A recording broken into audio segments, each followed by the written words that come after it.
आजचा क्लास आपण प्रार्थनेने सुरू करूया। मुलांनो, सर्वजण उभे राहा, आपले हात जोडा, डोळे बंद करा। जसे मी तुम्हाला सांगते तशाच रीतीने तुम्ही करावे। आपल्याला सर्वात जास्त आवडत्या येशूचा चित्र आपल्या मनामध्ये आणा। जसे आपल्या प्रिय मित्र मैत्रिणीला सर्व काही सांगतो तशाच रीतीने आपण येशूला सुद्धा सांगूया। आपले दुःख, आपले संकट, आपले आचरण, आपली इच्छा सर्व काही देवाला समर्पण करूया और देवाचा आशीर्वाद मागूया आणि देवाने दिलेल्या सर्व अनुग्रहाबद्दल धन्यवाद देऊया। सर्वजण थोडा वेळ शांत राहून आपल्या मनामध्ये देवाचा चित्र बघून आपण देवाशी बोलूया।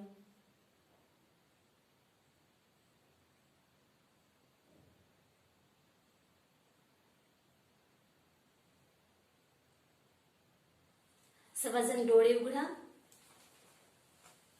मला वाटते आज तुम्ही सर्वजण खुशीत आहात। मुलांनो, मला सांगा, एक टीचर जेव्हा क्लासमध्ये येते तेव्हा विद्यार्थ्यांना काय विचारतो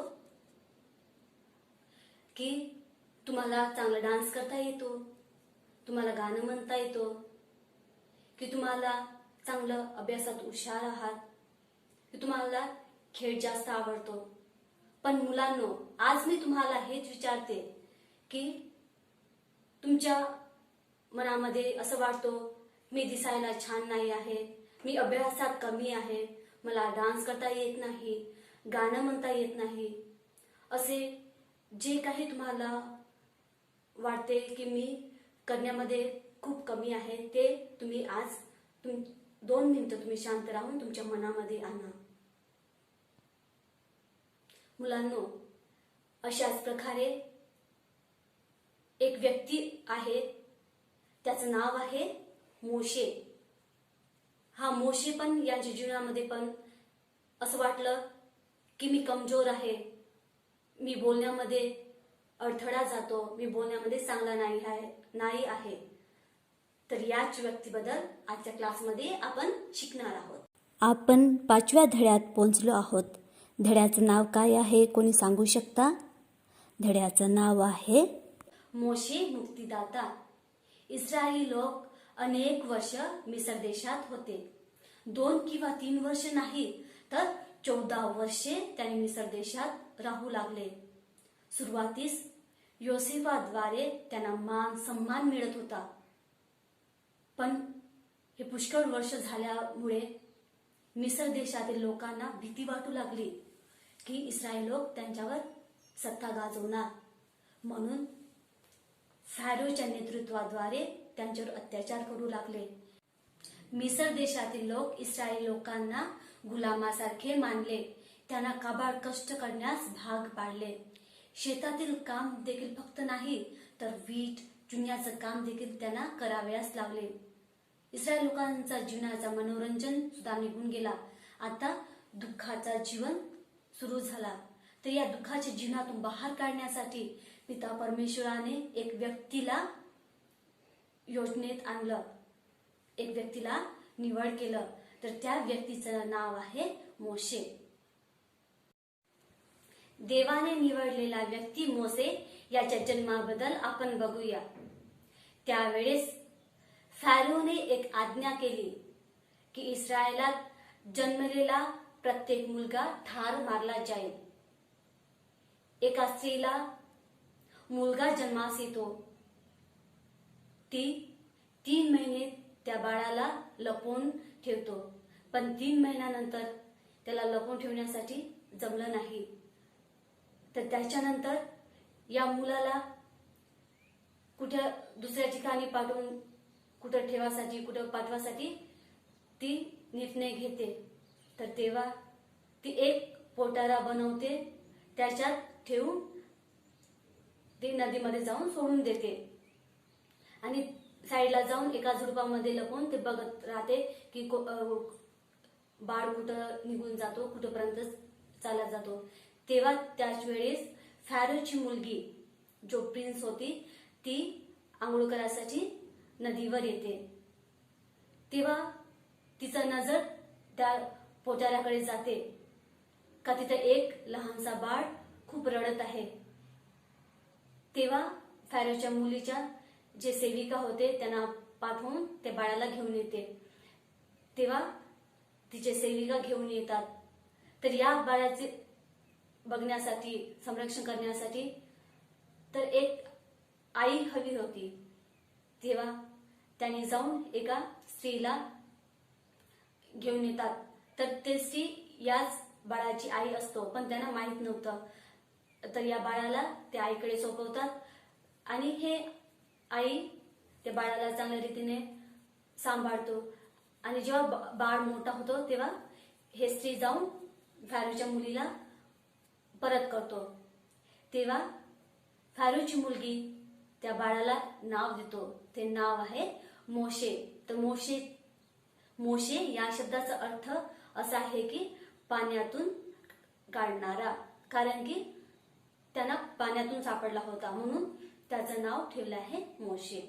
मोशे मिस्रात राजकुमार म्हणून तो वागू लागला. तरी पण त्याला माहित होतं की मी एक इस्रायली आहे.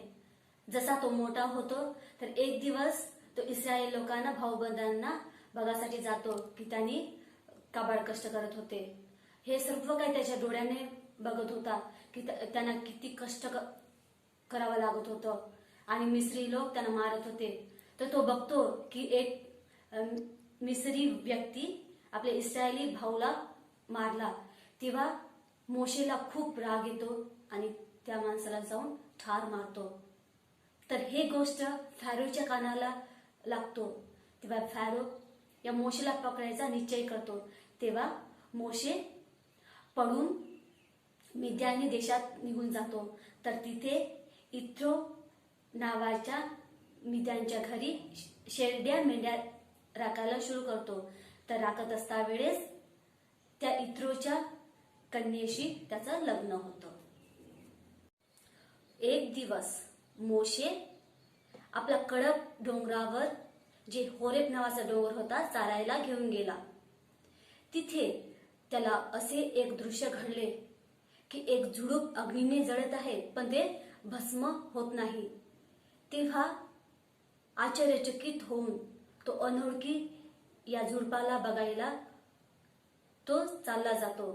जेव्हा तो समोर जातो तेव्हा परमेश्वराचा आवाज त्या झुडपातून येतो की तू जवळ येऊ नकोस, आपल्या पायातले जोडे काढ आणि तू जिथे उभा आहेस ती जागा पवित्र आहे. मी तुझ्या पित्याचा देव, अब्राहमाचा देव, इसाकाचा देव आणि याकोबाचा देव आहे. परमेश्वराचा आवाज ऐकून मोशे आपला तोंड झाकला. तेव्हा परमेश्वर म्हटला, मी मिस्र देशाचे इस्रायल लोक आहेत, त्याचे दुःख संकट मी बघितलो, त्यांचं रडणं मी ऐकलो. तर या दुःखातून त्यांना बाहेर काढण्यासाठी मीच तुला नियुक्त केलं आहे. त्यामुळे मी फॅरोकडे तुलाच पाठवलेलं आहे.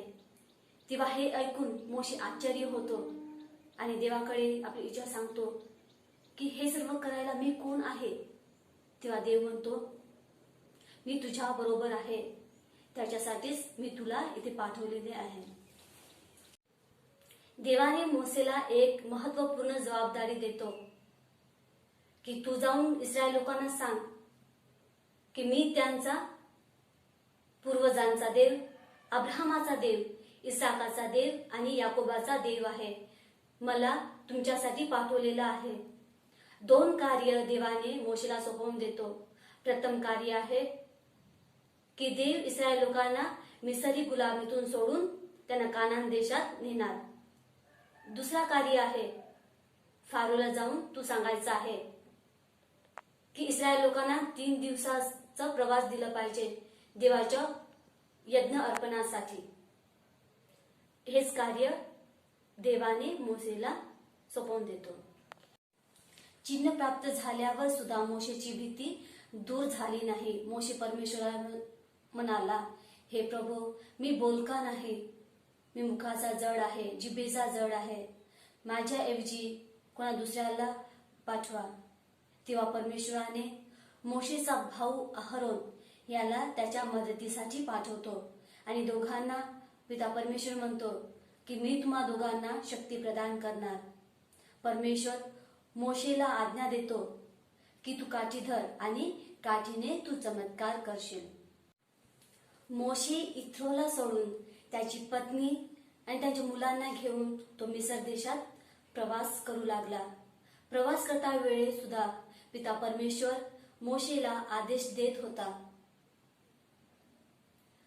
पिता परमेश्वर अहरोनाला म्हणतो की तू जाऊन निर्जन प्रदेशात तुझ्या भावाला भेट.